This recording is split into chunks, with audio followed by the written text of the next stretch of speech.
is my school. It's very pleasant and I love my school. Thanks. This is our computer lab. We chose computer from third standard itself.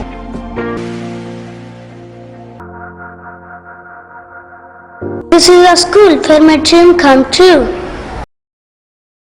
नमस्कार, स्वागत आपका care Haryana पे। मैं हूं आपके साथ रमेश जाखड़ और इस वक्त मैं मौजूद हूं सिरसा में और यहां पे आपको कुछ तस्वीरें दिखाना चाहूँगा। कुछ जाट समाज के जो अग्रणी भूमिका निभाने वाले जो लोग हैं वो यहाँ पे मौजूद हैं हमारे साथ।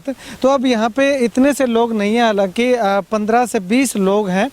आपको बता दूं कि यहाँ पे आने का मुख्य कारण क्या है कि कोर्ट में इनकी तारीख जो है वो आज थी, सुनवाई थी इनके केस की। जो जाट आरक्षण आंदोलन हुआ था 2016 में, उस 2016 के आंदोलन के दौरान जो अग्रणी भूमिका निभाने वाले थे उन पे FIR दर्ज की गई थी। कोर्ट केस दर्ज जो है वो प्रशासन के द्वारा, सरकार के द्वारा किए गए थे।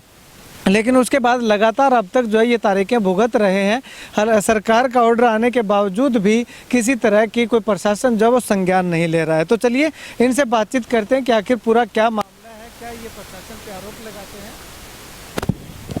हेलो, सही है। तो चलिए इनसे बातचीत करते हैं कि आखिर पूरा क्या मामला है, क्या ये प्रशासन पे आरोप लगाते हैं, क्या प्रशासन इनकी सही से पैरवी जो है वो कोर्ट में कर रहा है। रणधीर जी, कब का ये आंदोलन है, क्या क्या घटना हुई थी उस दौरान और क्या मांग है, अब तक केस लंबित क्यों है? सरकार ने तो ऑर्डर कर दिया कि वापस ले लिया जाए। पहले तो के हरियाणा पर सबका, दर्शकों का भी धन्यवाद, आपका भी धन्यवाद। 2016 में जो आंदोलन हुआ था उसके दौरान हर जिले में केस बने थे।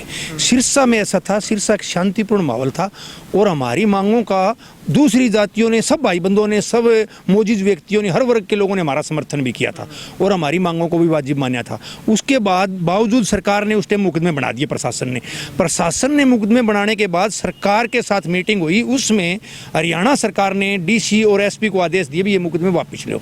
उसमें हमारी जो FIR का नंबर है वो मुकदमे वापस में है, लेकिन जो कागज DC SP के ऑफिस से तैयार होकर कोर्ट में आने थे वो नहीं आए। आज तक हमारा मुकदमा चल रहा है, हमारी तारीखें पड़ रही है और तारीखें इस प्रकार से पड़ रही है जैसे अब पीछे 24 थी, उससे पहले 19 थी, यानी पिछले महीने में हमारी 4 बार तारीख आई है, अब 1 तारीख आ गई, यानी हर महीने में 3 बार लगभग तारीख आती है। यानी एक बगैर मतलब हरेसमेंट करने की बात है, जबकि हमारी मांगे वाजिब थी, सरकार ने हमारी मांगों को भी वाजिब माना।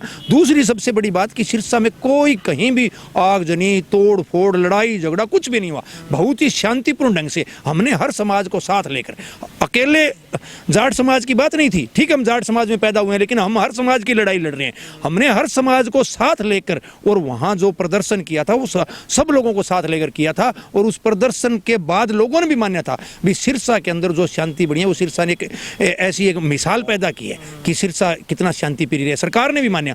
लेकिन उसके बावजूद प्रशासन का इसको डिले रखना, बार बार तारीखें देना, ये मुकदमे वापस नहीं लेना, ये समझ में नहीं आ रहा जी। उस टाइम की जो DC थी मैडम बराड़ थी, उस टाइम उनके पास आदेश आ गए थे कि ये मुकदमे वापस होने चाहिए, लेकिन मुकदमे आज तक वापस नहीं। इस संबंध में ये कब की बात है, कब सरकार के साथ आपकी वार्तालाप हुई थी और कब सरकार ने ये ऑर्डर?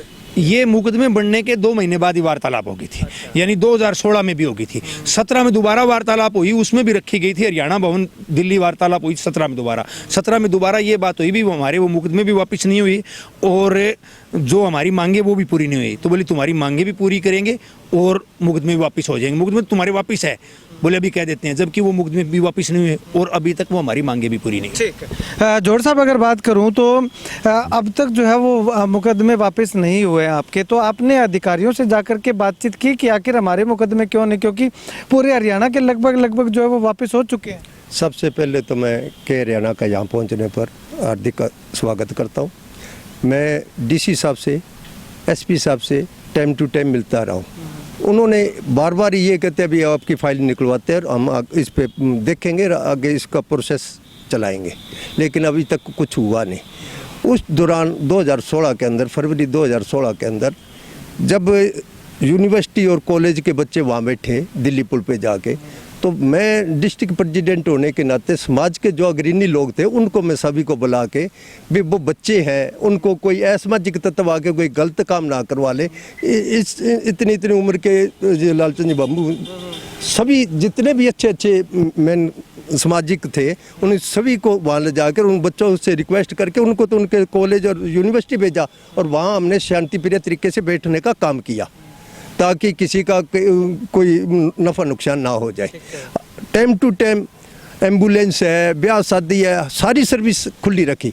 सिर्फ हमारा तो एक ही ध्यान था भी कोई असामाजिक तत्व आके यहाँ हमारे समाज को कोई बदनाम ना कर दे।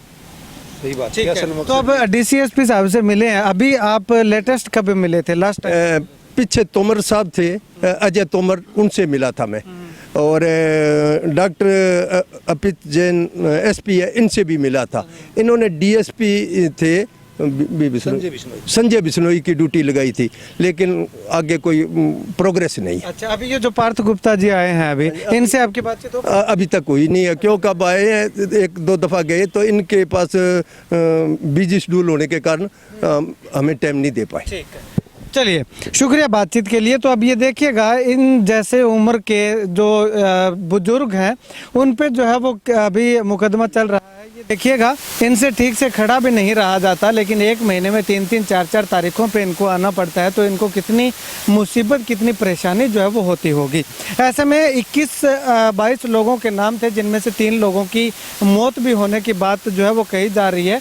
यानी कि वो अपने जीते जी जो है ये केस फारिग जो है वो नहीं करवा पाए। अगर प्रशासन सही तरीके से पैरवी करता, डीसी साहब, एसपी साहब अगर सही तरीके से जो इनके पास ऑर्डर आए हुए हैं तो वो कोर्ट में अगर पेश कर दें तो इनका भी पीछा छूट जाएगा और प्रशासन को भी बार बार इनसे परेशानी झेलनी नहीं पड़ेगी। खैर, आने वाले समय में किस प्रकार से जिला प्रशासन जो है वो कार्रवाई करता है, क्या अब तक उनके पास कोई इस तरह के कागज़ ऑर्डर जो है वो नहीं आए हैं, या आए हैं तो अब तक कोर्ट में पेश क्यों नहीं किए जा रहे हैं, और अगर नहीं आए हैं तो क्यों नहीं आए हैं, ये सरकार पे और प्रशासन पे एक बहुत बड़ा सवालिया निशान जो है वो खड़ा करता है।